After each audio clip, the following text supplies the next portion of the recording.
a subscriber reach out to me and say, hey, Matt, can we have a tour of your comic book room? Stay tuned.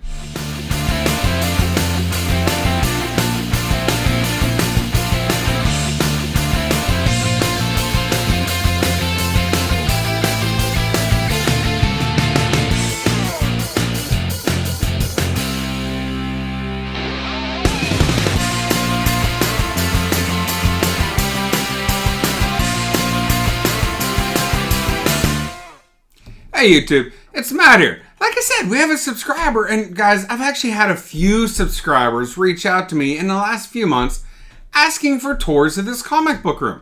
Now, I've done a tour of this room before, and I have an old video about a tour, but I've done a lot of upgrades and updates to this room since that first video went out, and I have a lot more subscribers that probably have not seen that original, comic book room tour. So here, we're going to do another tour video of this fabulous comic book room. Alright, I'm showing off this room. This room originally was just a extra room in a house. It was used for decorations. There was one light in it, and you had to walk in the middle of the room and pull the string. So I ended up putting electricity in. I put a bunch of outlets in it, put 6 nice recessed lights in it. They're LED, which means they don't destroy or don't damage comic books. The brick wall actually isn't even brick. My son Spencer, he cut up some furring strips, and he ended up using a nail gun. Forgive me, nail gun. And he put those on the wall, and then we just painted the heck out of it to make it look like brick. I wanted to make the doors in this room, look comic book room. And like I said before, this was, I'm not saying an extra room in my house, but it was a room that was used by storage by the original owners. My wife and I talked about redoing this, and we wanted to turn it into a true comic book room. And I want everything in this room to look like comic book. Well, that right there is a Frog Boy painting that it just got hung up last week, actually. That's the new centerpiece in the room. Love that painting there. But anyhow, to get back to the room, we wanted to make this a true comic book room. Like, there's a lot of people, they use a spare bedroom and they put some comic books in it, which is quite incredible that people can do that. But I wanted to take this a step further, and I wanted everything in this room to be comic book. The blue paint, guys, I would never put that in a living room, but my goodness does that look great whenever you put in a comic book room. And then you contrast it with that brick red on the end. A lot of people are like, that's Spider-Man Killers, which it is Spider-Man Killers, but that really wasn't the intent. It was just these bright, vibrant colors is what I wanted to go with. Again, the door into the room, I put a collage here on it.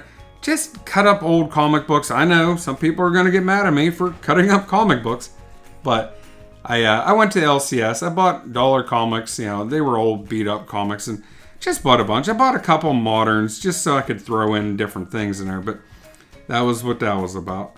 I think the doors came out very, very well. So I absolutely kind of enjoy those. Put some of my favorite characters in there. Now you're going to see a painting of Cosmo Kramer, which really isn't comic book related, don't get me wrong, but that painting has a little bit of history with it, with my marriage and me. Whenever I was a bachelor, before I met my wife, that painting was hanging up in my living room. Loved it. I still want it in my living room, but my wife won't have of it. But anyhow, so every now and then, I will sneak that painting downstairs and hang it up on the living room wall. She might not notice it for 2 or 3 days, and I always get a kick out of whenever she does finally see that painting hanging in the room. So, and then I pretty much have to put it back up here that same day. But that secretary, that was my grandfather's whenever he was a kid back in the 1920s. I used that to do my homework whenever I was in high school. He painted it my high school colors of blue and gold, and he put my high school mascot on it, but he did that for me when I was in high school. That has since been through a house fire. My brother had it, and his family's house caught on fire years ago, but so it's had a little bit of damage, but that's all right. This is my workbench. I have some comic books I need to open that are down on the bottom. This is my workbench. This is where I have my pressing station on there. And there's my press. And I have the moisture bath over here on the side. That's a comic book that I'm getting ready to press. Right here I have a metal plate which helps transfer the heat more efficiently to the comic books. But all of my moisture bath is it's a big Tupperware bin, alright? Now, I put water in the very bottom of it, but in order to keep the comic books from getting wet or damaged, I literally bought a light fixture. That's what that grating is. It's a plastic light fixture that goes over like fluorescent lights. Well, I just cut it down so that I could use it, and then I have plumbing fixtures on the bottom which will keep it up, raised up out of the water. Works perfect for a moisturizer bath. I have 4 long boxes. I need to build drawers specifically for those long boxes, or those short boxes are for magazines. There's Master and Madam Blaster on the TV. Some comic books here. I wish that was an original Amazing Fantasy. It's not, but that is an original Ghost Rider, or the Marvel Spotlight number 5. Those frames there. Those come from Collector's Resource. Love those things. Those are powder coated and they're just really cool looking frames to display comic books. That Darth Vader, that is a gift for my son from Tina. Okay, this is before Tina and I really knew each other very well. A lot of you guys know Tina from the different live stream chats. Yeah, amazing human being. But yeah, her and I really didn't know each other very well. And she found out that my son Spencer, the cameraman, he's a big Darth Vader fan, so she sent him that incredible statue. I never really was much of a statue person, but whenever I built this room, I was like, you know what? These are going to look really cool. That Walter White, Asian Funk sent me that. I won his 1,000 subscriber giveaway, and that was a part of his the giveaway was that Walter White Funko Pop. There's a Batman Who Laughs statue. But I don't buy very expensive statues. I like the Marvel Select line because they're and I say relatively cheap. You get a bunch of them, it definitely adds up. But individually, the statues are relatively cheap. At least they're affordable. But they're relatively detailed. So they look really cool here on top of my comic book cabinets.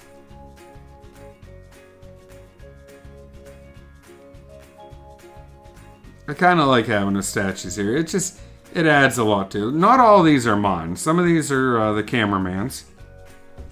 That Joker is the cameraman's.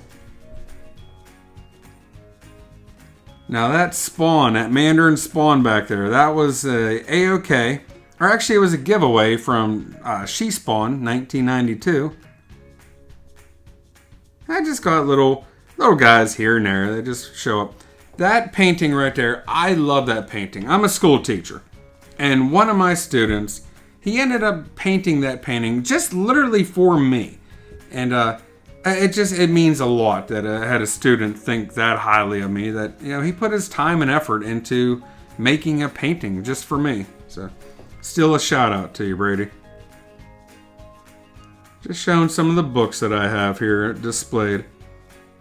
I use collector mounts for the displays on top of the comic book cabinets there.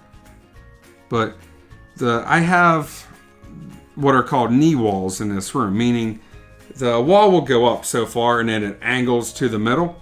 And in order to hang my comic books, I have to do something that supports both the top and the bottom. I just use J-channel, it's a very cheap material for vinyl house siding. Right there's a big blue wrench. I showed that because I'm seeing the reflection off of the comic books. I'm seeing me holding the camera up. Oh my gosh, looks like I'm flipping people off, but I promise you I'm not. Some of you guys might rewind that and see what I'm talking about. But I was not flipping anyone off. But anyhow, the J channel works perfect. Those books come down at an angle, or the wall comes down at an angle and it supports the comic books. It actually helps me see them better, truthfully, whenever I'm inside of the room. I sent that book off. It was a 9.4. I sent it off to CGC to be repressed and graded. Came back a 9.8. That was a big win. I have a couple books that I'm thinking about cracking, pressing, and sending back to CGC.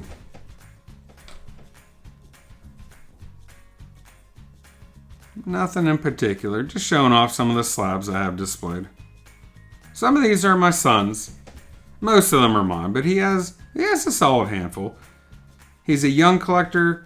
Ooh, that blue Marvel right there, that 9.4. I think that can be, can't speak. I think that book can be pressed and regraded, get a 9.8. I really do. That Tomb of Dracula, I had two of those. I had a 3.0 and I had a 2.5. The 3.0 did not display as well as the 2.5. I sold one to buy another comic book, and I ended up getting, keeping that 2.5 because it displayed better. That's my only 9.9 in the collection.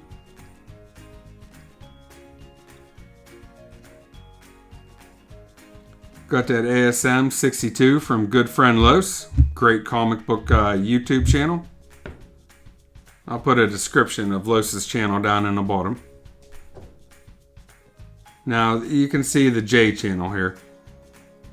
Now, it took me a little bit to get this in, but it doesn't take long to get it in. What I was doing is I was trying to look through the camera, and it just wasn't working out very well.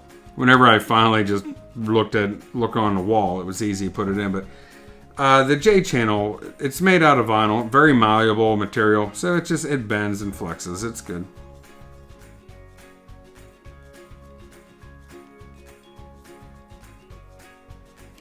That ASM 300, that's another book that was a 9.4 that I cracked, pressed, and sent back to CGC. Came back a 9.8.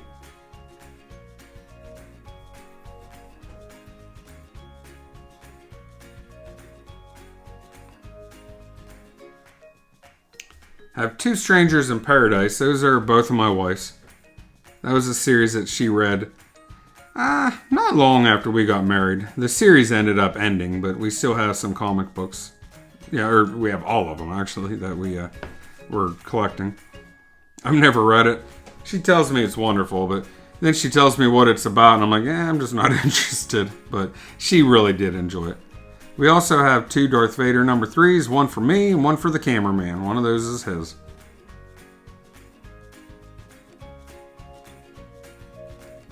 There's my microphone and my headphones for doing live streams and recording videos. But here's the drawers. And I have another video on the drawers just themselves, but this was a part of the project. Whenever I remodeled this room to make it comic book friendly, I just went all in and we built these drawers. And yeah, you can see they're just like long boxes. They just pull out. I've had questions, how many comics can I get in there? Roughly 200, 250, I would say. The closer you get to 250, the more tight they are. And I don't like to put comic books in super tight. But the front, I made a little space so that the front comic book in that drawer will be in the front. That way I can figure out what order the comic books go. And I have them divided by alphabetical order. But just like long box, easy to get into. I'm in a Bronze Age Amazing Spider-Man run right here. A lot of you guys know me to be a Conan fan, and I am, don't get me wrong, but I'm also a giant Spider-Man fan. I just, the way that Stan Lee wrote Spider-Man was just such a fun read. So, and I still collect Spider-Man. I almost have a full run. I'm missing quite a few sub 100 books. But I have the vast majority of them 100 up to modern day. There's a solid handful that I'm missing, but it's small. Love the brickwork that my kid did. I told you, it's not real brick. It's just wood strips that he cut up and we painted to make it look like a real brick. But this is my little sanctum here, a sanctum of solitude. And there's the centerpiece. Although, this Darth Vader might be the centerpiece. I don't know. They're both pretty darn cool. Hey, thanks for watching this video about a tour of my comic book room and the updates that have been done to it over the last year and a half. But this was a lot of fun to create this room. One of the biggest joys about this room was that my, at the time, 14-year-old son and I worked on this room together. It was a very enjoyable experience. I would teach him different skills different carpentry skills or whatever. And then I would just let him loose. And then just watching him grow and learn was probably one of the most enjoyable parts of this project. But guys, hey, I want to thank everybody for watching. If you like this video, hit that thumbs up, hit that subscribe button down below. Now guys, I'm looking at my analytics. 73% of my viewers are not subscribers. So if you're not subscribed to this channel, please go ahead and hit that subscribe button. That way you don't miss any of this content coming out from the channel. But guys, put a comment down below. I love to read and answer comments. But guys, I want to thank everybody for watching, and you have a great day.